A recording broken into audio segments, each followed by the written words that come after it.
हरे कृष्णा। देखिए, सबसे पहले तो आपको ये लग रहा होगा कॉन्ग्रेचुलेशंस क्यों बोला जा रहा है। अभी तो आपकी पढ़ाई शुरू हो रही है, पहले से ही क्यों कॉन्ग्रेचुलेट हम लोग कर रहे हैं। देखिए, कॉन्ग्रेचुलेशंस इस बात का कि अब आप सही मायने में सीएस कोर्स में आपने एंट्री करी। अब आप सही तरीके से सीएस के कोर्स में आए हैं।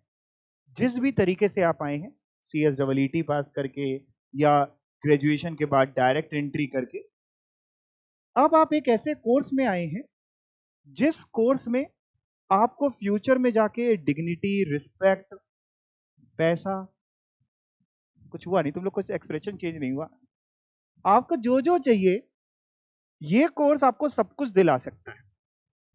अभी तक क्या था, सीएस डबल ईटी वगैरह में एमसीक्यू पेपर था।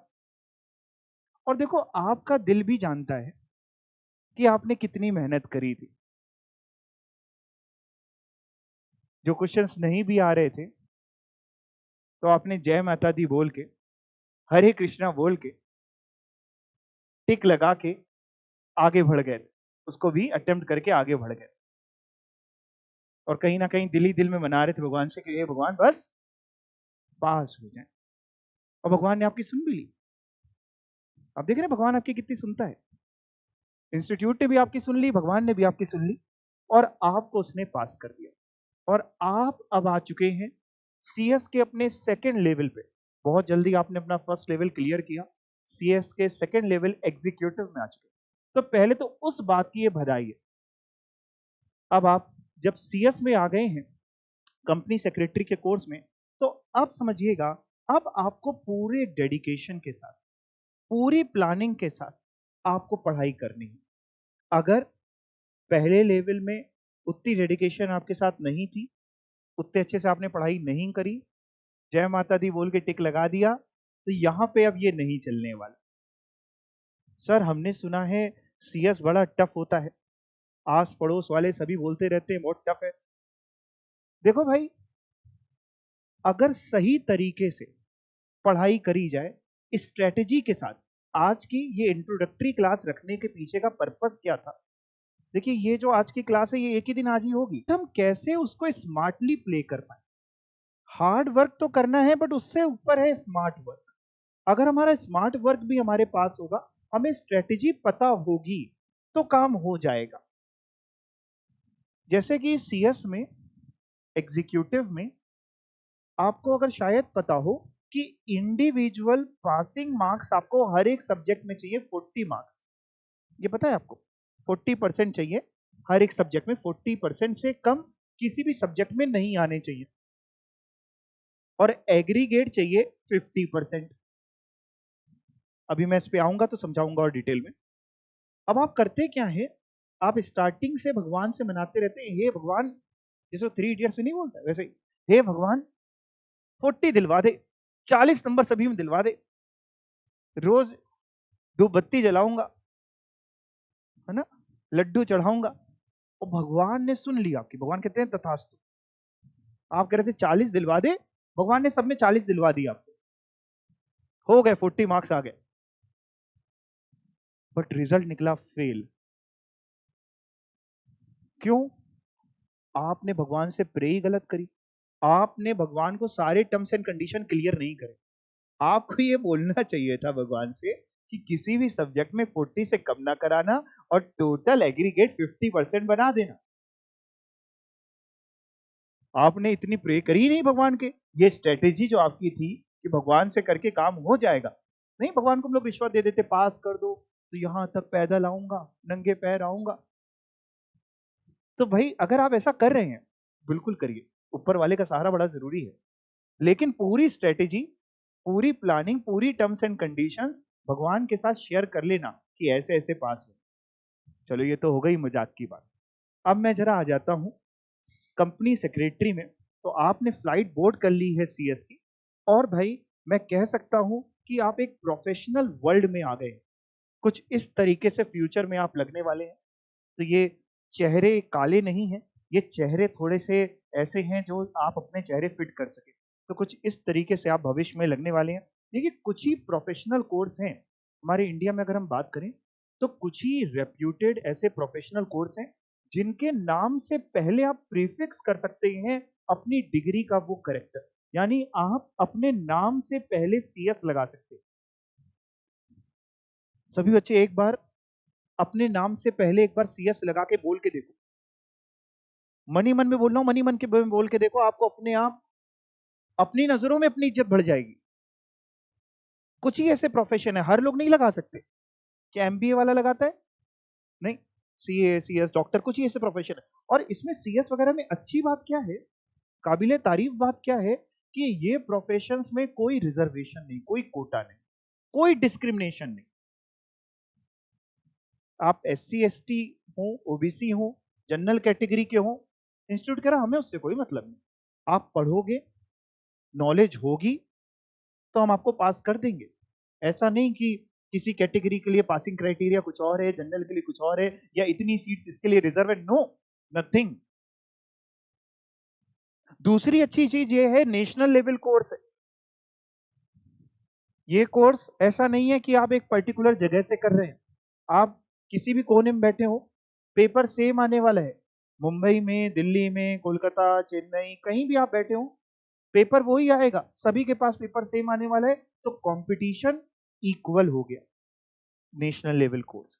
तो भाई हम कह सकते हैं अब आप एक प्रोफेशनल बनने जा रहे हैं और आपकी ये रेस अब शुरू हो रही है। ये रेस क्या है जरा समझिए। देखो, एक तो कंपटीशन होता है, रेस होती है दूसरों से। मेरी बात को बहुत ध्यान से समझना, मैं बहुत एक्सपीरियंस के साथ आपके साथ ये सारी बातें कर पा रहा हूं। एक तो बेटा कंपटीशन होता है दूसरों से, जो आज तक आपको रहा होगा, स्कूल में भी रहता था, है ना, कि यार मेरा फ्रेंड है, मेरी सहेली है, मेरा सहेला है, जो भी आप बोलते थे, कहीं वो आगे ना निकल जाए या हम पीछे ना रह जाएं। ये कंपटीशन अच्छा है, आपको ऐसे फ्रेंड्स यहाँ पे भी बनाने हैं, बहुत मदद करेंगे। लेकिन ऐसे ही फ्रेंड्स बनाइएगा जो पढ़ने पढ़ाने वाले हों और आपको मोटिवेट करें, डीमोटिवेट वाले ना बनाएगा। उससे पहले एक कंपटीशन, एक रेस आपको और जीतनी है। खुद से खुद को जीत लो। आपको अपने अंदर रोज ये लेके आना है, दिन में 3 से 4 बार बोलना है कि मैं कंपनी सेक्रेटरी हूं, I will be a company secretary, मैं फ्यूचर में बनूंगा। ये 3-4 बार बोलना है आपको। जब आप रात में सोने बैठे, आज से लेके जब तक आप सीएस ना बन जाएं तब तक के लिए, जब आप सोने जाएं, केवल 1 मिनट अपने पूरे दिन को खुद सोच लो कि आज हमने पूरे दिन में क्या किया। क्या आज हमने कोई अनप्रोडक्टिव काम किया, नॉन प्रोडक्टिव काम किया? क्या हमने कुछ ऐसा किया जिसको ना करके हम पढ़ाई कर सकते थे? किसी को जवाब नहीं देना, ना मम्मी पापा को, ना मेरे को। आपको खुद को जवाब देना है। जिस दिन खुद को जवाब देना आ गया, उस दिन दुनिया की कोई ताकत आपको सीएस बनने से नहीं रोक पाएगी। ठीक, तो ये रेस आपकी आपसे शुरू हो रही है। बेटा अगर मैं बोलूं तो एग्जीक्यूटिव में टोटल हमारे पास 8 सब्जेक्ट्स हैं, 8 पेपर है हमारे पास, जिनको इंस्टीट्यूट ने 2 ग्रुप्स में बांटा है। या अगर हम आईसीएसआई की लैंग्वेज में बात करें, सीएस इंस्टीट्यूट की लैंग्वेज में, तो 2 मॉड्यूल्स में बांटा है। मॉड्यूल 1 में 4 सब्जेक्ट्स है, मॉड्यूल 2 में 4 सब्जेक्ट्स। एक देना है कि 2 देने चाहिए, क्या करना चाहिए उस पर मैं बाद में आऊंगा। पहले मैं सब्जेक्ट्स की बात कर लेता हूं कि मॉड्यूल 1 में वो 4 कौन से पेपर्स हैं। आपको दिख रहा होगा, पहले का तो नाम ही आपको दिख रहा होगा, नाम लेने में ही हो सकता है 1 दिन लग जाए आपको। अब देखो, जो सीएस डबलईटी वे पेपर थे, है ना, इकोनॉमिक्स, लॉजिकल रीजनिंग, अब आप उन सबसे बाहर आ चुके हैं, अब वो नहीं मिलने वाले आप। अब ये जो पेपर यहाँ पे आपको एग्जीक्यूटिव में मिलेंगे, जो पेपर आपको प्रोफेशनल लेवल में मिलेंगे, ये पेपर आपके जीवन भर आपके साथ रहेंगे। सर जीवन भर मतलब हम जीवन भर सीएस करते रहेंगे? बेटा देखो, सीएस बनने के बाद भी आपको क्या लगता है कि आपकी पढ़ाई छूट जाएगी? क्या सीएस बनने के बाद आपकी पढ़ाई छूट जाएगी? नहीं, आपको पढ़ाई का ही तो काम करना है। पढ़ाई तो अब जीवन भर रहेगी। आपने जिस प्रोफेशन को चुन लिया है ना, तो मैं झूठ नहीं बोलूंगा।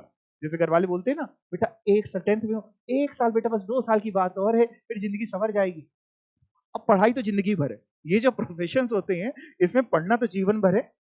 बस पढ़ के पहले डिग्री लेनी है, डिग्री के लिए पढ़ना है, फिर पैसा कमाने के लिए पढ़ना है। जितनी ज्यादा नॉलेज उतनी ज्यादा आपका पैसा। तो चलिए, वो 4 सब्जेक्ट कौन से हैं? पहला jurisprudence, interpretation and general law. नाम ही देख रहे हो कितना वेटेज वजन वाला नाम है। 2-3 किलो तो वजन ही है। दूसरा आपका कंपनी लॉ, जो आपका कोर सब्जेक्ट है। देखो एक सीएस जो जाना जाता है, सीएस की जो एक्सपर्टीज होती है, जिसको लोग कंसल्ट करते हैं, किस चीज के लिए करते हैं, किस चीज का डॉक्टर है सीएस? कंपनी लॉ का।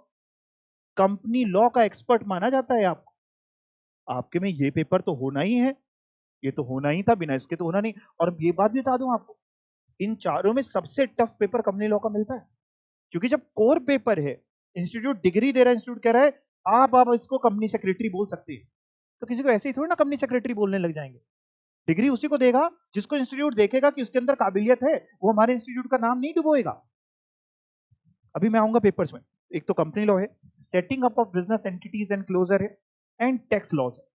अगर आप ध्यान से देखें तो ये चारों लॉज के पेपर हैं।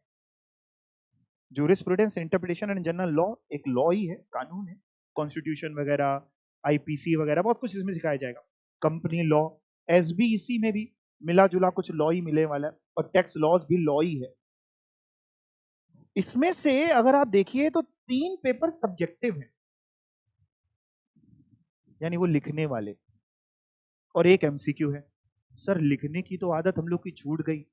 सीएस डबल ईटी वगैरह में तो अपन ने, आपने जैसा बताया, टिक मार के अक्कड़ बक्कड़ बम्बे वो खेल के अपन ने 4 ऑप्शन दिए थे और काम कर डाला। नहीं, ये तो 3 पेपर तो यहाँ पे आपको लिखने हैं, एमसीक्यू नहीं है, उसको आपको सिखाया जाएगा। उसी के लिए हम लोग टेस्ट भी लेंगे। आपके इस पूरे करिकुलम में 100-200 टेस्ट के लिए आप तैयार रहिए। बेहोशी तो नहीं आ रही आपको? जब आपके चैप्टर वाइज टेस्ट होंगे ना, तो आपको अपने आप लिखना आ जाएगा, ऐसी कोई दिक्कत नहीं होगी। और बाकी एक टेक्स्ट का पेपर है एमसीक्यू, जैसे सीएसडब्ल्यूटी वगैरह में था। बस अंतर ये है कि वहां पे आपको ना एमसीक्यू में अटेम्प्ट करते समय डर नहीं लगता था। मालूम है क्यों डर नहीं लगता था? क्योंकि नेगेटिव मार्किंग नहीं होती थी। लेकिन जब नेगेटिव मार्किंग की बात करें तो यहां है कि नहीं है? यहां है। अब एक अंतर पता है क्या आता है? जब नेगेटिव मार्किंग आती है ना, तो एक साइकोलॉजिकल इफेक्ट आता है। आपको आंसर आता होगा तो भी कई बार डर लगता है, यार गलत तो नहीं लगाते रहे। नेगेटिव मार्किंग हटा दे तो आप फ्री तरीके से बिल्कुल अटेम्प्ट करते हैं, यार जो होगा देखा जाएगा। नेगेटिव मार्किंग डाल दें तो आपको लगता है कि यार ऐसा तो नहीं, गलत हो जाएगा, जो नंबर आने वाले थे वो भी चले जाएंगे। अभी मैं बताऊंगा कितनी नेगेटिव मार्किंग। तो ये 4 पेपर आपके मॉड्यूल 1 में है, 3 जिसमें सब्जेक्टिव है, एक आपका एमसीक्यू है। अगर मैं मॉड्यूल 2 की बात करूं, इसमें भी आपके 4 पेपर्स हैं, जिसमें आपके 2 सब्जेक्टिव हैं, 2 एमसीक्यू है। आपका corporate and management accounting, cost accounting, management accounting, accounts वगैरह, एमसीक्यू है। SLCM, securities laws and capital market, प्यार से एसएलसीएम बोल लेंगे हम लोग। आपका सब्जेक्टिव पेपर है EBCL, economic business and commercial law, subjective है। फाइनेंशियल एंड स्ट्रेटेजिक मैनेजमेंट, ये अगेन एमसीक्यू है, और नेगेटिव मार्किंग के साथ में एमसीक्यू है। ठीक है। अच्छा, मैं वापस इसमें जरा आता हूं, यहां पे आता हूं।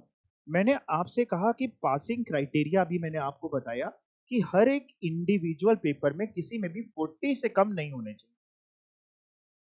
और एग्रीगेट कितना चाहिए?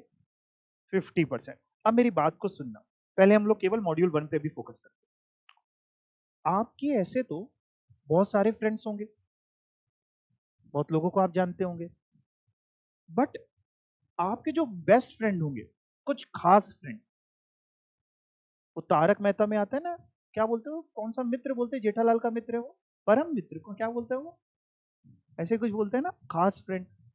तो वैसे तो बहुत सारे फ्रेंड होते हैं, खास फ्रेंड तो एक ही तो होंगे ना, कि बहुत सारे खास फ्रेंड हैं आपके? खास फ्रेंड एक ही दो होंगे जिनको आप सारी बातें बताते होंगे। हो सकता है वो बातें आप अपने मम्मी पापा को भी ना बताते हो, जो बातें, जो राज उसको पता है ना, आपके जीवन का। सेम तरीके से बेटा, ये 4 सब्जेक्ट हैं, पढ़ने आपको 4 है। मॉड्यूल 1 में आपको ये चारों पढ़ने, बट आपको स्ट्रेटेजी के साथ काम करना है। आपको इनमें से करीब 1 या 2, 2 मान के चलते, 2 सब्जेक्ट ऐसे उठाने हैं जिसमें आपको टारगेट करना है 60-70 प्लस का, 60-70 नंबर। अरे सर ये तो बाएं हाथ का खेल है, हम लोग 12th वगैरह में 95-99 से नीचे तो बात ही नहीं करते थे। आजकल तो मैं देखता हूँ कुछ बच्चों के 12th वगैरह में, अकाउंट्स वगैरह में 100 में 100 आ जाते हैं। तो सर ये 60-70 तो आप बड़े छोटी बातें कर रहे हैं। बेटा ये प्रोफेशनल पेपर है, यहाँ जान निकल जाती है नंबर लाने में, ठीक है ना। खेल एक एक नंबर का है, एक नंबर से बच्चा पास भी हो जाता है और एक नंबर कम रहने से फेल भी हो जाता है। तो बड़ी स्ट्रेटेजी के साथ समझिए, दो पेपर आप ऐसे करने हैं, आपको इतने तगड़े करने, इतने स्ट्रॉन्ग करने हैं कि उसमें आपका टारगेट होना चाहिए कि 70 नंबर आ जाए। बोलने में जितना आसान लग रहा है, यकीन मानिए करने में उससे भी आसान होगा अगर आप सही से करेंगे तो। सर वो कौन से पेपर हम चुन सकते हैं?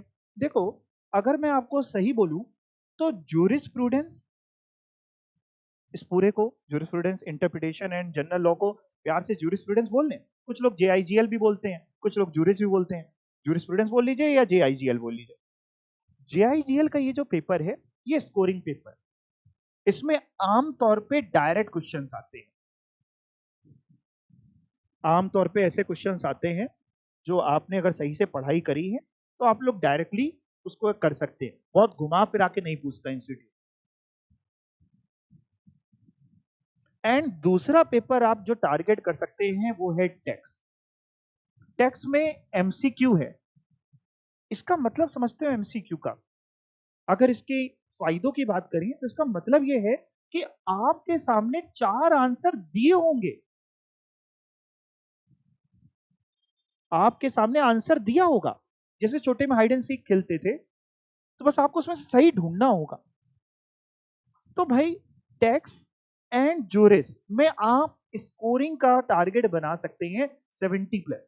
टैक्स में अगर मैं बात करूं तो टैक्स में मैं आपको करिकुलम अगर आपको बताऊं तो टैक्स में आपको डायरेक्ट टैक्स भी पढ़ाई जाएगी, इनडायरेक्ट टैक्स भी। इनकम टैक्स सुना है आपने, शायद सुना होगा, और जीएसटी वगैरह आपने सुना है। जीएसटी क्या जानते हैं जीएसटी के बारे में? वेरी गुड, यही जैसे कि मेरे को उम्मीद थी कि आपको जीएसटी का फुल फॉर्म पता है, गुड्स एंड सर्विस टैक्स। क्या होता है वो सब समझाया जाएगा। टैक्स में इनकम टैक्स यानी डायरेक्ट टैक्स का पोर्शन एंड इनडायरेक्ट टैक्स का पोर्शन दोनों 50-50 मार्क्स की वेटेज रखता है। 50 नंबर की हमारी इनडायरेक्ट टैक्स है, और जिसमें से जीएसटी का पोर्शन बहुत स्कोरिंग है। अगर जीएसटी सही से पढ़ाया जाए और सही से पढ़ा जाए तो जीएसटी का पोर्शन बहुत स्कोरिंग, बड़ा इंटरेस्टिंग, बहुत स्कोरिंग आपको लगने वाला है। तो वहां पे हम लोग ये टारगेट कर सकते हैं। देखिए आज की तारीख में बर्निंग टॉपिक है जीएसटी और सीएस वगैरह। तो आज की तारीख में अगर हम बात करें तो आराम से जीएसटी में भी आप प्रैक्टिस करना चाहें तो बहुत अच्छा स्कोप है, बहुत ही बढ़िया स्कोप है। आप उस पर भी जा सकते हैं, टैक्स कंसल्टेंट बन सकते हैं, उसमें कोई दिक्कत नहीं। तो ये सब आपको पढ़ाया जाएगा। टैक्स में, जूरिस में आप टारगेट कर सकते हैं 70 प्लस का। सर इसका मतलब दो पेपर हमें नहीं पढ़ने? मैंने ऐसा कुछ बोला आपसे कि आपको दो पेपर नहीं पढ़ने? ये जो दो पेपर हैं, कंपनी लॉ जिसमें से बहुत टफ पेपर आता है। बहुत टफ का मतलब ये नहीं है कि आप परेशान हो जाएं। मैं पहले से आपके दिमाग को ना, कहते हैं ना, एक तरीके से आपके दिमाग को उस तरीके से मैं प्लान कर रहा हूं, आपके दिमाग को एक स्ट्रक्चर दे रहा हूं बेटा, कि हलवा मत समझना कुछ भी। कंपनी लॉ में करता क्या इंस्टीट्यूट, कंपनी लॉ में आपसे वो डायरेक्ट क्वेश्चन नहीं पूछेगा। आपसे ये नहीं पूछेगा, आप सोच के what do you mean by memorandum of association, what is articles, ऐसे क्वेश्चन नहीं पूछेगा आपसे। वो कंपनी लॉ में क्वेश्चन वैसे पूछेगा जैसे जब आप सीएस बन जाएंगे और क्लाइंट आपसे पूछेगा। यानी कंपनी लॉ का क्वेश्चन किस तरीके से मिलेगा? 70-80% पेपर केस स्टडी आता है। फॉर एग्जांपल, लेट्स से एक कंपनी आपसे पूछ रही है कि सर हमको जनरल मीटिंग करनी थी, जनरल मीटिंग रह गई, हम नहीं कर पाए, तो अब क्या क्या उसके प्रोज एंड कॉन्स हैं, क्या पेनल्टीज लग सकती हैं, क्या हो सकता है, हम कैसे कर सकते हैं, या हमसे ये काम गलत हो गया है, कुछ भी इस तरीके का, कोरम पूरा नहीं हुआ, कुछ भी ऐसा आपको बना करके, जैसा प्रैक्टिकल लाइफ में होगा। प्रैक्टिकल लाइफ में आपसे कोई, आप कंपनी, आप सीएस बन जाएंगे तो कंपनी में आपको रख के थोड़ा ना पूछा जाएगा what do you mean by company. आप शुरू हो गए, कंपनी इज परपेचुअल सक्सेशन होता है, और क्या होता था, कॉमन सील होती थी, और भी बहुत कुछ पढ़ा था। ये नहीं पूछा जाएगा आपसे। इस चीज के लिए आपको थोड़ी ना लाखों रुपए कोई देगा, समझ रहे हैं? बीकॉम थोड़ी ना आपसे पूछा जा रहा है। तो company law basically case study based होता है। सेटिंग अप भी, सेटिंग अप बहुत बढ़िया पेपर इन्होंने रखा हुआ है, जिसमें जैसे अगर मैं बात करूं, जैसे पार्टनरशिप फर्म सबने सुना हुआ है, आपने सबने सुना है पार्टनरशिप फर्म होती है, पार्टनर्स हो सकते हैं। पार्टनरशिप फर्म की अगर मैं आपसे कहूं डेफिनेशन सुना दो, अब आप वो भी 100 शायद सुना डालोगे। स्कूल वगैरह में पार्टनरशिप फर्म वगैरह में आपने किया है, प्रॉफिट शेयरिंग रेशियो, जाने क्या क्या आपने किया है, या पार्टनरशिप एक्ट भी हो सकता है आपने पढ़ा। बट साहब आप बड़े हो गए, आपसे किसी ने कहा हमें एक पार्टनरशिप फर्म बनानी है, जरा बनवा दीजिए सर, बता दीजिए क्या क्या डॉक्यूमेंट्स लगेंगे। आपने कहा अरे अरे अरे, हम तुमको बताएंगे पार्टनरशिप क्या होती है। Wait, I will tell you what is partnership. What is partnership firm, कौन कौन पार्टनर हो सकते हैं। कह रहे अरे सर वो सब हमें पता है। आप कहेंगे रुको प्रॉफिट शेयरिंग रेशियो में बताने दो। कह रहे सर अरे ये बताइए करिए कैसे बनेगी, क्या क्या डॉक्यूमेंट्स लगेंगे, कैसे डीड होगी, क्या करना पड़ेगा। आप कहेंगे ये तो आता नहीं, ये नहीं आता भैया, ये माफी दे दो। इंस्टीट्यूट आपको इस पेपर में सिखाएगा। After reading this subject SBC, setting up of business entities and closure, आपको पता चल जाएगा कि ये काम कैसे होता है, पार्टनरशिप फर्म कैसे बनेगी, एचयूएफ कैसे बनेगी, बहुत सारी जानकारी। बहुत बढ़िया पेपर रखा है, प्रैक्टिकल लाइफ से रिलेटेड पेपर रखा है जो आगे चल के आपको मदद करेगा और पैसा कमाने में। आपके पास बहुत क्लाइंट आएंगे। देखिए जब आप एक सीएस करने लगते हैं ना, इस तरीके के प्रोफेशन में आते हैं, तो होता क्या है, आस पड़ोस वालों को, आपके घर पे परिवार वालों को, रिलेटिव को, नेबर्स को पता चल जाता है कि आप सीएस कर रहे हो, और उनकी उम्मीदें ना आपसे उसी दिन से बढ़ जाती हैं। अब उनको क्या पता अंदर ही अंदर आपको कुछ नहीं आता, लेकिन वो आपको उस नजरिए से देखते हैं कि आपको सब कुछ आता है। अब आप किसी गैदरिंग में मिले, कहीं पार्टी में मिले, हो सकता है वही आपसे डिस्कस करने लग जाए, जब तुम कर रहे हो ना सीएस, एक बताना, हम केमिकल फैक्ट्री खोल रहे हैं, हमें क्या क्या लाइसेंस की जरूरत होगी, या हम रेस्टोरेंट खोलना चाह रहे हैं, तो हमें क्या कहीं पे कुछ अप्लाई करना हो, कोई लाइसेंस। अच्छा, वो कह रहे अच्छा नहीं बताओ। आप कह रहे अरे इंजॉय करो, तुम कहाँ आए हो। ये सब्जेक्ट आपको सिखाएगा कि इसमें क्या क्या करना होगा, तो बहुत अच्छा पैसा है। यकीन मानिए ये नॉलेज आम पब्लिक को नहीं होती, आपको होगी। तो सेटिंग अप और कंपनी लॉ पढ़ना आपको ये भी है, बट बहुत ज्यादा स्कोरिंग ये नहीं होते। बहुत मतलब हो सकता है आप लें, आप इंटेलिजेंट हो, आप कंपनी लॉ में 70-80 मार्क्स ले आए, बट सुबह सुबह मजाक करना मेरे को अच्छा नहीं लगता, है ना। यहाँ लोगों के 40 में बांधे होते हैं। तो भाई कंपनी लॉ और सेटिंग अप हमें पढ़ना है, हमें पास होने के लिए सभी पढ़ना है, बट ज्यूरिस और टैक्स में हमें उतना उतना ज्यादा अपने आप को कंफर्टेबल बना लेना है कि रात में 2 बजे उठा करके भी, आपको गहरी नींद से उठा करके भी अगर आपसे टैक्स का कोई क्वेश्चन आपसे पूछ ले, आप कहेंगे ये चलो तुम भी सो हम भी सोते हैं, खत्म, सॉल्व हो गया। होता क्या है, बच्चे क्या करते हैं, बच्चों की कहाँ गलती हो जाती है वो भी आपको समझा दूं। Company law being a tough subject, तो बच्चे पूरी जान झोंक देते हैं कंपनी लॉ में। झोंकनी भी चाहिए आप कहेंगे, बट साहब मेरा थोड़ा सा मानना थोड़ा सा अलग है। पूरी जान आप कंपनी लॉ में झोंक दी, आपने जूरिस्प्रूडेंस वगैरह की तरफ, सेटिंग अप की तरफ इवन बहुत ज्यादा ध्यान नहीं दिया। अब हुआ क्या, जब पेपर आया, डीम्ड था, पहले से पता था पेपर टफ आएगा, लेंदी आएगा, छूटने के भी चांसेस रहते हैं। 70-80 नंबर का अटेम्प्ट किया, आपको 3 घंटे के ही कम पड़ गए, ये भी होता है। पेपर तो बहुत लेंदी था, तो 20-30 नंबर का छूट गया, कर ही नहीं पाए। और वो थोड़ी ना आपका क्या कहते हैं रिश्तेदार लगता है कि आपसे कहेगा अरे 3 घंटा, अरे तुम्हारे बच गया, ले लो 3.5 ले लो, 4 घंटे ले लो। तो आप पूरा जो जान आपने कंपनी लॉ में डाल दी। अब जूरिस्प्रूडेंस जो स्कोरिंग था, आपने उसमें बहुत ज्यादा ध्यान दिया नहीं। कंपनी लॉ में बहुत जान फूकने के बाद भी पेपर जैसा आना था वैसा ही आना था, तब भी आप उसमें 40-45 लेकर के आए, 50 लेके आए मान लो। और जोरिस जो स्कोर आप कर सकते थे उस पर आप ज्यादा आप उसको लेते गए। होता क्या, इजी चीजों को ना हम लोग हल्के में लेते हैं, जो थोड़ा सा वैसा होता है ना, हम लोग कहते हैं ये तो हो ही जाएगा, अरे ये तो हम कर ही लेंगे, अरे ये तो आता ही है, उस पर हम ज्यादा फोकस नहीं करते। जबकि स्ट्रेटेजी ये होनी चाहिए, प्रोफेशनल एग्जाम को अगर हमें पास करना है तो जो इजी है उसको इतना इजी अपने लिए बना लो कि जो भी लिखा है आपको आता है, जैसा क्वेश्चन आ जाए हमें आता है, तब तो मजा है पास होने का। पता है, ये जो अभी मैं आपको समझा रहा हूं पासिंग क्राइटेरिया, ये दर्द अभी आपको समझ में नहीं आएगा। ये दर्द अगर आप अपने सीनियर से पूछें, बहुत सारे आपको मार्केट के अंदर मिल जाएंगे, वो कहेंगे सर इंडिविजुअली तो पास थे, लेकिन फेल लिख के आया, एग्रीगेट नहीं बन पाया। हर सब्जेक्ट में तो 40 के ऊपर थे, लेकिन फेल थे, देना है दोबारा। आपने स्ट्रेटेजी के साथ काम नहीं किया ना, थोड़ा स्ट्रेटेजी, थोड़ा सा दिमाग लगाना पड़ेगा। अगर इंस्टीट्यूट ऐसा कह रहा है तो आपको थोड़ा सा दिमाग लगाना पड़ेगा। इसमें से आपको 2 सब्जेक्ट वो चुनने होंगे जो आप, जहां पे कमांड आपको रखनी है। क्लियर? एनी क्वेरीज, कुछ पूछना है आपने? नहीं, तो ठीक है सर, ये तो बात समझ में आई। और ये 4 सब्जेक्ट भी, एक अकाउंट्स का है, एक एसएलसीएम का है, इस पे हम लोग ठीक है मॉड्यूल 2 में बाद में चर्चा करेंगे। अब भाई आ जाता हूं मैं ICSI, institute of company secretary of India, जो एग्जाम कराएगा, डिग्री देगा। ये तो सबको पता है ना, डिग्री मैं नहीं दूंगा आपको, डिग्री कौन देने वाला है?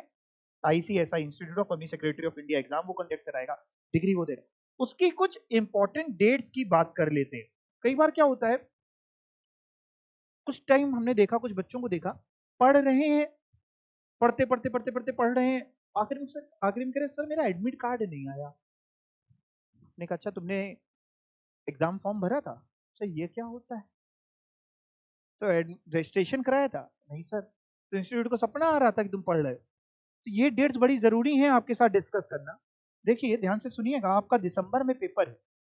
अब दिसंबर में पेपर के लिए अब आपके पास दो ऑप्शंस हैं, या तो आप दिसंबर में बोथ मॉड्यूल अपियर करेंगे या सिंगल मॉड्यूल अपनी कैपेबिलिटी के हिसाब से। ठीक है ना, अभी इस पे मैं थोड़ा सा आगे चर्चा करूंगा कि बोथ करने में क्या सेट ऑफ वगैरह का कुछ फायदा होता है, क्या होता है क्या नहीं। बोथ मॉड्यूल्स की अगर आपको करना है तो उसकी जो रजिस्ट्रेशन की डेडलाइन है इंस्टीट्यूट की, वो 31 मई है। 31 मई से पहले, 31 मई या उससे पहले तक ICSI में आपने रजिस्ट्रेशन कराया अभी कि नहीं करा लिया? करा लिया। अगर किसी ने नहीं कराया हो तो 31 मई से पहले आप इंस्टीट्यूट में ऑनलाइन रजिस्ट्रेशन हो जाएगा ICSI का, CS एग्जीक्यूटिव का रजिस्ट्रेशन करा लें। इससे यह होगा कि आप दिसंबर में दोनों मॉड्यूल्स देने के लिए एलिजिबल हो जाएंगे। देना ना देना आपकी मर्जी है, वो बाद में डिसीजन लेना भी मैं उस पर आऊंगा, लेकिन एलिजिबल हो जाएंगे। करीब 10,100 रुपए आई थिंक इसमें लगेंगे, और आपका रजिस्ट्रेशन इंस्टीट्यूट वाला ऑनलाइन ICSI का रजिस्ट्रेशन आपको कराना है। और अगर 31 मई की डेट मिस हो जाती है तो एक और डेट है 31 जुलाई। लेकिन 31 जुलाई तक अगर हम कराते हैं, मई के बाद कराते हैं 31 जुलाई तक, तो हमें दिसंबर में एग्जाम देने को मिलेगा, बट हमें एलिजिबल केवल एक के लिए होंगे। हम चाह के भी दो नहीं दे सकते दिसंबर में। और मई में अगर हम करा लेते हैं तो हम चाहें तो दोनों भी दे सकते हैं, चाहें तो एक भी दे सकते हैं। एंड ये मैंने जून के लिए डाल दी है, आपके लिए जरूरी नहीं है, देखना हो तो देख सकते हैं। जिनका जून में पेपर होगा अगले साल, तो उनके लिए बोथ मॉड्यूल इस साल 30 नवंबर तक कराएंगे, तो अगले साल जून में दोनों मॉड्यूल दे सकते हैं। और अगर 31 जनवरी तक कराएंगे तो उसके बाद जो जून आएगा, जिस जून में पेपर है उसी साल के 31 जनवरी तक कराएंगे, तो एक मॉड्यूल के लिए एलिजिबल। खैर आप पहले वाली डेट याद रखिए, और मैं ये कहूंगा कि आप करा लीजिएगा। अगर रजिस्ट्रेशन किसी ने नहीं कराया है तो प्लीज इसको करा लीजिए। क्यों? क्योंकि अगर 31 मई तक कराएं या 31 जुलाई तक कराएं, इंस्टीट्यूट आपसे पैसे दोनों ही मॉड्यूल के लिए रहा है। रजिस्ट्रेशन फीस उतनी ही लगेगी 10,100 रुपए, उसमें कोई चेंज नहीं आएगा। बस आपके पास एक एलिजिबिलिटी क्राइटेरिया 31 मई तक रहते हैं तो बोथ मॉड्यूल्स का रहता है, नहीं तो आपके पास कंपल्सरीली है कि आपको एक ही देना है, आप दोनों दे ही नहीं सकते हैं। सर एक बात बताइएगा, पूछो बेटा। सर हमारे जीवन का एक बहुत बड़ा क्वेश्चन है। क्या क्वेश्चन है? पूछो ना। बिगेस्ट क्वेश्चन क्या है आपकी लाइफ का, अभी जो आपके दिमाग में शायद चल रहा हो, या जैसे ही CS पास हुआ था तो 1-2 दिन में चलने लग गया हो। एक सबसे बड़ा क्वेश्चन जो बच्चों के दिमाग में आता है और रह जाता है, उसको आप एक दिमाग में एक जगह दे देते हैं। बिगेस्ट क्वेश्चन ऑफ लाइफ क्या है? बोथ ग्रुप दें, यानी बोथ मॉड्यूल दें, कि सिंगल मॉड्यूल दें? दिसंबर में एक दें कि दो दें? आता है, दिमाग में आता है कि नहीं आता? पहले तो ये बताओ, आता है कि नहीं आता? अच्छा जी, अगर आता है तो इसका जवाब भी देना पड़ेगा। जवाब देने के लिए कुछ फैक्ट्स की बात करते हैं, ध्यान से सुनना। आपको एक मॉड्यूल में अपियर करना है कि दो मॉड्यूल में अपियर करना है, ये इंस्टीट्यूट आपसे अभी नहीं पूछ रहा। जब आप रजिस्ट्रेशन कराते हैं एग्जीक्यूटिव का, उस समय इंस्टीट्यूट आपसे नहीं पूछता कि बेटा दिसंबर में आके तुम एक दोगे कि दो दोगे। यानी लेट से आपने 31 मई तक अगर रजिस्ट्रेशन करा लिया, उसने अपने 10,100 रुपए लेने हैं, 8 मॉड्यूल्स आपके घर पे भेज देने हैं जो एड्रेस आपने दिया, लेकिन आपसे भी उसने कोई कमिटमेंट आपसे ली नहीं कि बेटा एक देने वाले हो कि दो देने वाले हो। नहीं, वो क्या करेगा, वो आपसे एग्जाम फॉर्म भरवाएगा। यानी इसमें क्या होता है, एक रजिस्ट्रेशन होता है और फिर एक एग्जाम फॉर्म भरा जाता है। बहुत ध्यान से सुन लेना, क्योंकि लोग बाद में, लोगों को पता नहीं होता तो स्किप हो जाता है, और स्किप हो गया अगर एग्जाम फॉर्म भरना तो आप एग्जाम नहीं दे सकते। CS में तो एक ही आपने किया था, 1,000 या 1,500 रुपए आज की तारीख में लग रहे हैं, तो आपने वो पैसे दिए, वो पैसे में ही इंस्टीट्यूट ने रजिस्ट्रेशन भी कर लिया और वही एग्जाम फॉर्म भी था, उसमें कुछ अलग से नहीं करना पड़ा। बट यहाँ पे एक आपने अभी रजिस्ट्रेशन कराया, और उसके बाद आपका अगर जून में पेपर है जो कि आपका नहीं है, तो 25 मार्च तक एग्जाम फॉर्म भरना होता है, और आपका जो पेपर है दिसंबर में, उसकी डेडलाइन होती है 25 सितंबर तक। तो यानी 25 सितंबर तक हमें इंस्टीट्यूट को ये बताना है कि सर तैयारी रखना, ढोल बाजे तैयार रखना, हम आएंगे और दुल्हनिया ले जाएंगे, दोनों मॉड्यूल के लिए आ रहे हैं या हम एक के लिए आ रहे हैं। तो ये डिसीजन आपको जीवन में अभी लेना ही नहीं है बेटा। पहली बात तो ये समझ लो, ये अभी दिमाग से निकाल दो। हम लोग भी इसी स्ट्रेटेजी से पढ़ाते हैं कि आपके ऊपर कोई प्रेशर ना रहे किसी भी तरीके का। तो अभी आपको केवल एक बात ध्यान रखना, 25 सितंबर से पहले एक एग्जाम फॉर्म भरना होगा। उसमें 1200 रुपए एग्जाम फॉर्म की फीस होती है, ठीक है। तब तक बढ़ा दे तो बात अलग है। अभी एट करेंट 1200 चल रही पर मॉड्यूल, मतलब एक मॉड्यूल देना है तो 1200 रुपए आपको एग्जाम फॉर्म भरना पड़ेगा, जो भी मॉड्यूल आप चुनते हैं। और अगर आपको दोनों देने हैं तो 2400 रुपए देना पड़ेगा। और सर अगर हम इसमें एक देते हैं तो 1200, और फिर अगले जून में देंगे तो फिर एग्जाम फॉर्म, जून के लिए डेडलाइन मैंने आपको बताई हुई है 25 मार्च तक वो भरना होगा। तो एग्जाम फॉर्म भरते समय हमें इंस्टीट्यूट को बताना होता है कि हम कौन से मॉड्यूल का पेपर दे रहे हैं, कि दे भी रहे हैं कि नहीं दे रहे हैं, ठीक है ना। ओके सर, तो फिर हम कैसे पढ़ेंगे? देखो जरा समझो, ये तो हमने क्लियर कर दिया कि आज आपको ये डिसीजन इंस्टीट्यूट को नहीं बताना, यानी इंस्टीट्यूट आपको कतई तंग नहीं करेगा, कतई फोन नहीं करेगा कि आपको रात में फोन करके पूछ रहे तुमने बताया नहीं कुछ भी, बताओ जल्दी से कि एक देने आओगे कि दो, अभी नहीं पूछेगा। वो कह रहा है आप एग्जाम फॉर्म भरना, बहुत टाइम दे रहे हैं। तो पढ़ाई हम लोग कैसे करेंगे, कैसे हम लोग ये समझ के चलें कि मैं एक देना है कि दोनों देना है? शिक्षा का क्या स्ट्रेटेजी प्लान है, हम लोग किस तरीके से पढ़ाएंगे? सबसे पहले हम लोग मॉड्यूल 1 शुरू करेंगे, वो भी मॉड्यूल 1 में हम लोग 2 सब्जेक्ट से स्टार्ट करते हैं। हम लोग एक साथ आपके ऊपर बहुत बर्डन नहीं डालेंगे, धीमे धीमे डालेंगे कि आपको फीलिंग भी नहीं आएगी। पहले हम लोग मॉड्यूल 1 के 2 सब्जेक्ट से शुरू करेंगे। जब हमें एक हफ्ते वगैरह में, थोड़े दिनों में लगेगा कि आप सेट हो गए मॉड्यूल 1 के वो 2 सब्जेक्ट में, आपको अच्छा लगने लगा, आपको उन सब्जेक्ट से प्यार हो गया, तो हम अगले 2 सब्जेक्ट इंट्रोड्यूस कर देंगे जस्ट कुछ दिनों के अंदर अंदर। अगले 2 भी हो गए, यानी आपका मॉड्यूल 1 शुरू हो चुका है और आप अपना मॉड्यूल 1 के लिए पूरी तैयारी कर रहे हैं। चैप्टर वाइज टेस्ट दे रहे हैं, सारे डाउट, सारी चीजें कर रहे हैं, क्लास आप पूरी अटेंड कर रहे हैं, सब कुछ आप कर रहे हैं, मैं ये मान करके चलता हूं, सारी चीजें आप कर रहे हैं। उसके बाद हम लोग क्या करेंगे, अगले महीने से थोड़े टाइम बाद हम लोग मॉड्यूल 2 भी स्टार्ट कर देंगे।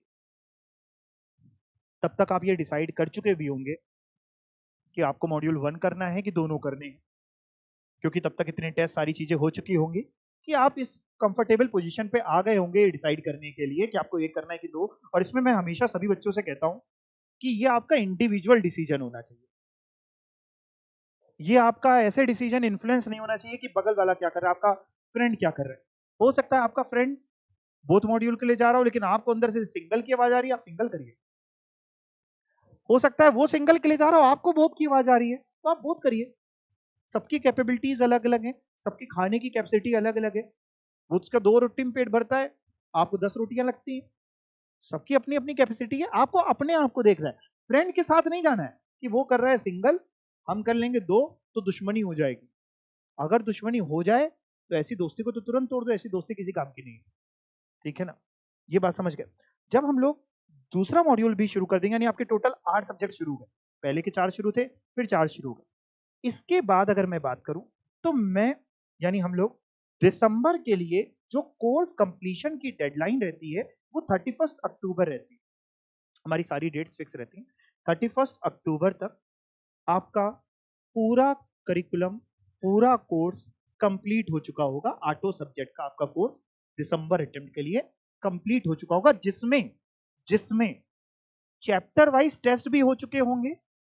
हर एक चैप्टर वाइज आपके टेस्ट हो चुके होंगे, जैसे टेक्स्ट एमसीक्यू वगैरह, जो एमसीक्यू उसका एमसीक्यू पैटर्न में, जो सब्जेक्टिव उसका सब्जेक्टिव पेपर पैटर्न पे आपको वो पेपर चेक होकर के मिल चुके होंगे। इससे आपकी गलतियां आपको पता चल जाएंगी। 1 to 1 आप डिस्कस कर सकते हैं, जो भी आपके रिस्पेक्टिव टीचर्स हैं आप उनके साथ डिस्कस कर सकते हैं कि क्या गलतियां थी या क्यों नहीं लिखा या कैसे उसको इम्प्रूव कर सकते हैं, वो हो चुका होगा। इसके अलावा और क्या हो चुका होगा इस दौरान में, हम लोग जब ये देखते हैं कि हमारा हर एक उसमें करीब 30, 40, 50% के लमसम कोर्स हो गया, आधे के लमसम कोर्स हो गया, तो हम लोग एक मिनी सीरीज लेते हैं, 50 मार्क्स का एक एग्जाम लेते हैं। वो 50 मार्क्स का एग्जाम आपका हो चुका होगा टिल डेट तक का। उसमें आपको पूरा बताया जाएगा कि कहाँ से लेकर के कितना कोर्स किस सब्जेक्ट में आ रहा है, वो आपका हो चुका होगा। यानी आपका चैप्टर वाइज टेस्ट चल रहा है, मिनी सीरीज चल रही है। अगर कभी हमें लगता है कि एक से ज्यादा मिनी सीरीज की जरूरत है तो मे भी हम 2 भी मिनी सीरीज ऑर्गेनाइज करते हैं, डिपेंडिंग कि क्या परफॉर्मेंस आपकी आ रही है और क्या हमें लग रहा है।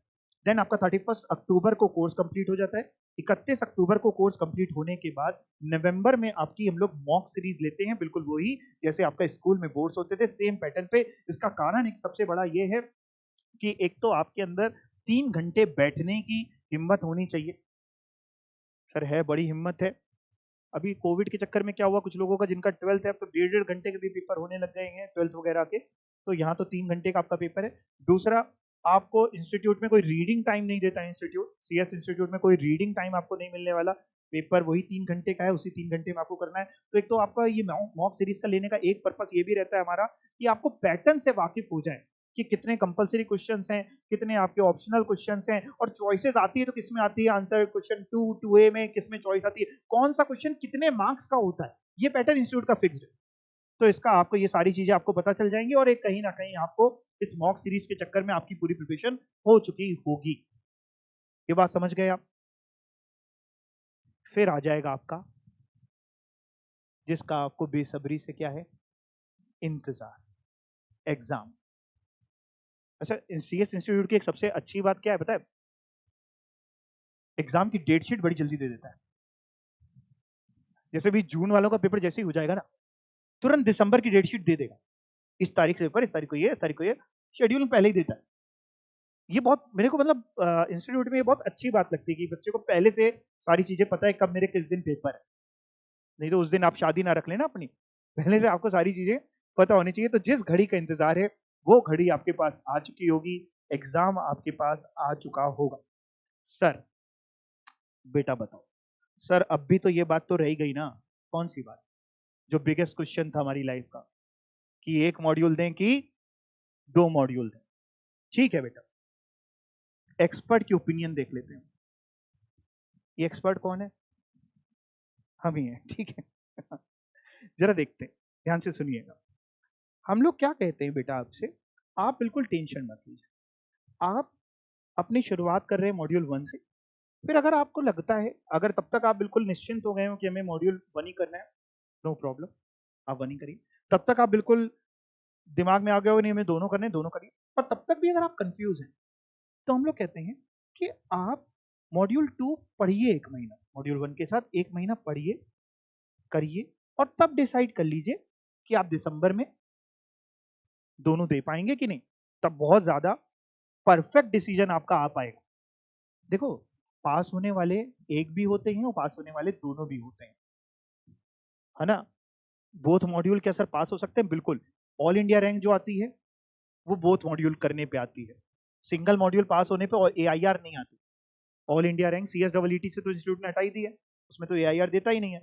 पहले CS फाउंडेशन होता तो उसमें देता था, उसमें देता नहीं है। एग्जीक्यूटिव में मिलती है, प्रोफेशनल में मिलती है, बट अगर आप दोनों मॉड्यूल एक साथ कर रहे हैं तो ऑल इंडिया रैंक आती है। लेकिन अगर हमको अंदर से फीलिंग ही नहीं आ रही कि हम दोनों मॉड्यूल कर पाएंगे, तो हम दोनों नहीं करेंगे, हम एक ही करेंगे।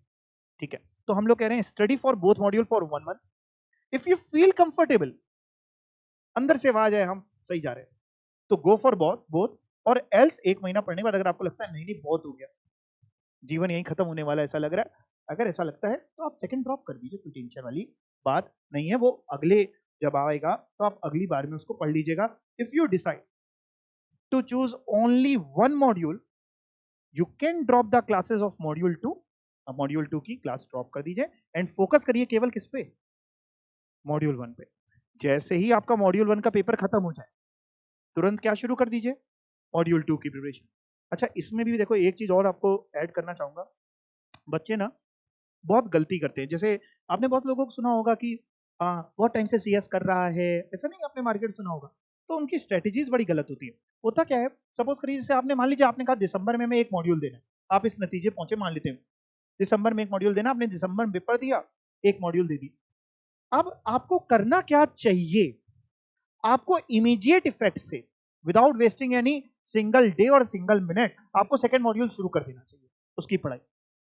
लेकिन जनता करती क्या है, बच्चे ज्यादातर करते हैं, बच्चे कहते हैं सर रिजल्ट आ जाए पहले। अब रिजल्ट आपके हाथ में नहीं है, आपके हाथ में जो कर्म था वो अभी से लेके दिसंबर तक के हाथ, दिसंबर तक का है ना। अभी जो मेहनत करेंगे और दिसंबर में एग्जाम, आपने एक बार एग्जाम दे दिया, कॉपी सबमिट कर दी, आपका काम खत्म ना, आप क्यों टेंशन ले रहे हो? अब किसका काम है, किसका काम बचा है? इंस्टीट्यूट का काम। आपने उसको दिए ना एग्जाम फॉर्म की फीस, चेक करने दो ना, उसको देने दो ना, रिजल्ट तो आएगा। तब तक रिजल्ट के चक्कर में 2-2.5 महीने वेट करके घर पे क्या ताश खेलोगे बैठ के? आपने एक ऐसा कोर्स नहीं ज्वाइन किया है कि हमारा सब करते रहेंगे, जीवन में थोड़ी ना करना है, पैसा भी कमाना है, बड़े होना है आपने, आपकी फैमिली बढ़ेगी, है ना? तो भाई अगर आप ऐसा है तो आप तुरंत सेकेंड मॉड्यूल हमेशा शुरू कर देना चाहिए, वेट नहीं करना चाहिए। अगर हम एक एक करके भी कर रहे हैं तो हमें रिजल्ट का वेट नहीं करना चाहिए। ओके, अच्छा सर, अगर हम दोनों मॉड्यूल एक साथ देते हैं तो इसका कोई एक फायदा बताइए। देखो, एक फायदा तो मैंने आपको बताया, दोनों मॉड्यूल एक साथ देने का फायदा क्या मिल सकती है दोनों मॉड्यूल एक साथ देके? All India rank. सोचो सोचो, आपकी AIR 1 आ गई CS एग्जीक्यूटिव में। आपको पता है ICSI के प्रेसिडेंट आपको कॉल करेंगे, सच में। आप सुबह सो रहे हो, आपका फोन बचा, हाय, this I'm calling from ICSI, I'm president of ICSI, you have got all India rank 1 in CS executive। सोचो, सारे पेपर में आपकी फोटो, इंस्टीट्यूट की वेबसाइट पे आपकी फोटो, हर जगह आपकी फोटो, लोग आपको बुला रहे हैं, आपसे सलाह कर रहे हैं कैसे पढ़ें, दीदी भैया बताओ ना कैसे किया कैसे किया। एक फायदा तो ये है ही, और सर क्या फायदे हैं? अच्छा, देखो भाई, फायदे जरा सुनना ध्यान से। संता बंता की कहानी तो सभी ने सुनी हुई है, उन्हीं को ले लेते हैं। एक संता है और एक बंता है, इनकी कहानी पे जरा हम लोग फोकस करते हैं। संता ने कहा कि सर हम एक मॉड्यूल देंगे। ठीक है बेटा, एक मॉड्यूल दो। संता ने एक मॉड्यूल दिया, और संता ने एक मॉड्यूल दिया और उसका रिजल्ट आया, उसका ये रिजल्ट आया, पेपर 1 में 40 मार्क्स, पेपर 2 में 40, पेपर 3 और 4 में 50-50, टोटल एग्रीगेट बना 180। बताओ संता क्या हुआ, पास की फेल? देखो, पास है कि फेल है? पास लग रहा है मेरे को तो। संता क्या हुआ? संता फेल हो गया। क्यों फेल हो गया? एग्रीगेट नहीं बन पाया। इंडिविजुअल तो पास था। ये पता है, ये जो दर्द मैं बार बार आपसे क्यों बोल रहा हूँ, ये दर्द वो संता ही समझ सकता है जिसके साथ ये बीती होगी। हमने तो ऐसे ऐसे बच्चे देखे हैं, जैसे 400 में 200 चाहिए होता है ना, पहला मॉड्यूल अगर आप दे रहे हैं 400 में 200 चाहिए पासिंग, 199 आए, फेल। एक नंबर की कीमत यही सारे कोर्सेज सिखाते हैं जीवन में। तो खैर, फेल है। इसी का एक फ्रेंड था बंता, उसने कहा हम दोनों देंगे। उसने दोनों मॉड्यूल दिए और उसका ये रिजल्ट आया। मॉड्यूल 1 में उसने संता के साथ पढ़ाई करी थी, दोनों साथ में बैठते थे गंगा जी के किनारे और वहां पढ़ाई करते थे। आप देखिए, मॉड्यूल 1 के नंबर संता के और बंता के सेम है, मैंने जानबूझ के सेम रखे हैं। टोटल इसका भी 180। मॉड्यूल 2 बंता थोड़ा ज्यादा अच्छा कर गया, 220 टोटल ले आया, टोटल हुआ 400।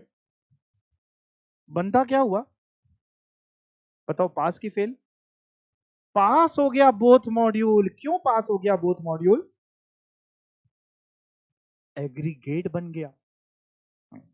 बोथ मॉड्यूल देने में एक ये बेनिफिट रहता है, सेट ऑफ का बेनिफिट इसको हम लोग कहते हैं। सेट ऑफ का बेनिफिट मतलब कि हमें हर किसी भी आठों सब्जेक्ट की फिर हम बात करें तो फिर 8 को देखा जाएगा एक साथ, आठों में किसी में भी 40 से कम ना हो और टोटल 400 बन जाए। अगर 8 की बात करें तो 800 में 400 बन जाए, तो एक बेनिफिट मिलता है। बट मैं ये कतई आपसे नहीं कह रहा हूं कि आपको बोथ ही देना, मैं नहीं कह रहा हूं। मैं बार बार आपसे ये कह रहा हूं, केवल एक बात, आपको अपनी कैपेबिलिटी देखनी है, ठीक है ना? अगर आपके अंदर से ये फीलिंग है, देखो करना तो है ही। एक चीज और भी तय है, CS तो तभी बनेंगे आप जब एग्जीक्यूटिव के दोनों मॉड्यूल निकलेंगे, प्रोफेशनल के तीनों मॉड्यूल निकलेंगे, सारी चीजें कंप्लीट करेंगे तभी CS बनेंगे। इसका कोई और शॉर्टकट तरीका तो है ही नहीं। तो करना तो सभी को ही है। जो बोथ करते हैं बच्चे, वो उन बच्चों को देख करके परेशान होते हैं कि सर देखिए सिंगल कर रहा है मौज में, लेकिन वो मौज में नहीं है, करना तो उसको भी है। इस बार नहीं करेगा, अगली बार करेगा। और इन प्रोफेशनल कोर्सेज में कब भैया दीदी जूनियर हो जाए और कब जूनियर सीनियर बन जाए कुछ पता नहीं होता, नहीं समझे? कब जूनियर आपसे सीनियर निकल जाए, कब सीनियर जूनियर हो जाए, पता नहीं चलता। तो इसलिए इस कोर्सेज में पहले तो किसी का मजाक कभी ना उड़ाना, क्योंकि मजाक उड़ाने में बड़ी दिक्कत, जब CS बन जाना तो उड़ा लेना। एक डर ये भी रहता है कि आपने मजाक उड़ा लिया। तो भाई यहाँ पे 400 नंबर अगर आए बंता के तो बंता पास है, ये एक फायदा हमको यहाँ दिखाई देता हुआ। और बात करें अगर अदर बेनिफिट्स की अगर हम बात करें तो कुछ सब्जेक्ट्स में कॉमन कंटेंट है, मॉड्यूल 1 के मॉड्यूल 2 में कुछ सिमिलरिटीज हैं, तो भाई एक पन दो काज हो जाते हैं, एक बार पढ़ने से दोनों फायदा अपने को मिलने लगते हैं, तो जब आप पढ़ेंगे तो आपको समझ में आएगा। और अगर हम बात करें तो ये बात मैंने आपको पहले ही डाल दी आपके दिमाग में, यू कैन गेट AIR कब, जब आप बोथ ग्रुप्स देते हैं, बोथ मॉड्यूल साथ में देते हैं। यहां तक बात समझ में आ गई? अच्छा, एक तो रजिस्ट्रेशन फॉर्म की मैंने डेट्स आपको बता दी, ये भी बता दिया, बाद में आपको एग्जाम फॉर्म भरना होगा। और एक चीज और, CS एग्जीक्यूटिव में आपको क्लियर करना होता है प्री एग्जाम। सर ये आप कोई टेस्ट लेने वाले हैं, मॉक सीरीज नहीं, मेरा वाला नहीं है, ये इंस्टीट्यूट वाला है। प्री एग्जाम, प्री एग्जाम जब तक क्लियर नहीं होगा तब तक एग्जाम फॉर्म नहीं भर सकते, और एग्जाम फॉर्म नहीं भर सकते तब तक एग्जाम नहीं दे सकते। तो इंस्टीट्यूट ने कंपलसरी कर दिया प्री एग्जाम, यानी इंस्टीट्यूट कह रहा है पहले हम देख तो लें कि तुम हमारे मेन एग्जाम में बैठने लायक हो भी कि नहीं हो। जैसे स्कूल में प्री बोर्ड्स होते थे वैसे इंस्टीट्यूट प्री एग्जाम ले रहा है। लेकिन अच्छी बात यह है कि ये प्री एग्जाम ऑनलाइन है, एनी टाइम एनीवेयर मोड है। एनी टाइम एनीवेयर मोड का मतलब ये हुआ किसी भी दिन दे दें, कभी भी दे दें, घर से बैठे हुए दे दें, ऑनलाइन होगा, MCQ होगा, आज देने को मैंने आज दे दें, कल देने को मैंने कल, आजकल मैंने मत देना, अभी पढ़ा नहीं तुम लोगों ने, हम बताएंगे कब देना है, ठीक है। किसी भी समय आप दे सकते हैं। इसमें पूरे क्वेश्चन आपके कोर्स से रिलेटेड होंगे। नेगेटिव मार्किंग है प्री एग्जाम में 0.25 मार्क्स की, जो आपके बाकी एग्जाम्स में है एमसीक्यू में, जैसे यहाँ नेगेटिव मार्किंग है, एमसीक्यू पेपर है। और अच्छी बात यह है कि सपोज करिए आज आपने प्री एग्जाम दिया, नहीं हुआ, आप अगले दिन फिर दे सकते हैं सेम सब्जेक्ट का, फिर नहीं हुआ फिर दे सकते हैं। लेकिन एग्जाम फॉर्म की जो डेट थी, जैसे दिसंबर के लिए 25 सितंबर थी, तो 25 सितंबर से पहले आपको प्री एग्जाम क्लियर करना होगा, हो जाएगा। सर आप कराएंगे, चीटिंग कराएंगे? नहीं, आप अपने आप कर लेंगे। आजकल बच्चे क्या करते हैं, गूगल कर लेते हैं। लेकिन मैं इस चीज के सख्त खिलाफ हूं। मैं आपसे भी नहीं कहूंगा कि आप चीटिंग करके पास हों। प्री एग्जाम रखने का पर्पस ही यही है इंस्टीट्यूट का, कि वो आपकी कैपेबिलिटी चेक कर रहा है, और वो आपको जब अनलिमिटेड अटेम्प्ट्स दे रहा है तो आप क्यों चीटिंग करके जल्दबाजी करके पास होना चाहते हैं? आप करिए अपनी मेहनत से, उससे होगा ये। जितनी बार आप नहीं हो पाएगा तो कम से कम और क्वेश्चंस आपके सामने आएंगे, 4 चीजें आप और पढ़ेंगे, आपकी मेन एग्जाम की तैयारी हो जाएगी। सर ये मार्क्स कहीं जुड़ेंगे? नहीं बेटा। सर मेन मार्कशीट में लिख के आएगा कि हमने 5 बार में प्री एग्जाम क्लियर किया था? नहीं लिख के आएगा। सर पेपर में तो नहीं आ जाएगा? कहीं नहीं आएगा।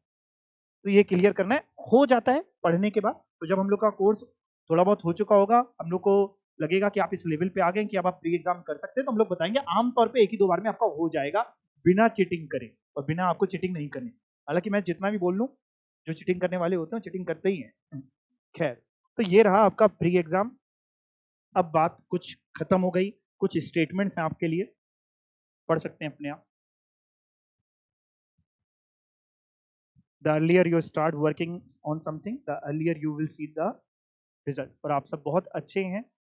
आप इसलिए अच्छे हैं क्योंकि आपने दिसंबर की पढ़ाई शुरू कर दी। आपके पास सफिशिएंट अमाउंट ऑफ टाइम है।